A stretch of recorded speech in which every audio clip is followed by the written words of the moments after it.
အဲ့မှာသူများတွေကအလုပ်တွေကလည်းလုပ်နေကြပြီဘောနော်တောတဲ့တောင်တွေမှာလည်းလုပ်နေကြတဲ့သူတွေရှိတယ်အဲ့တော့သူ့အိမ်မှာပဲဟိုကစက်တွေကရှိတယ်ဆိုတော့ဘောနော်အဲ့စက်ကြီးနဲ့သူကလှန့်អော်လိုက်တယ်ဒီနေ့ညတဲ့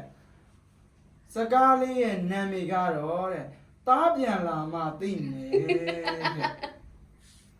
သူကပြန်မလာသေးဘူးနော်ပြန်မလာသေးပဲနဲ့စကားနာမည်သူမသိသေးလို့မို့လို့လှန့်ကြညာလိုက်တာဒီနေ့ညတဲ့ဟိုစကားလေးအမြင်ကတော့တားပြန်လာမှသိနေ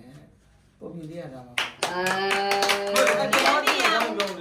你在米呀？တားပြန်လာမှသိမှာဆိုကြဟိုကစိတ်ကိုနာမည်ကဟိုကဖြစ်သွားပြီလေဟိုကစကားလာ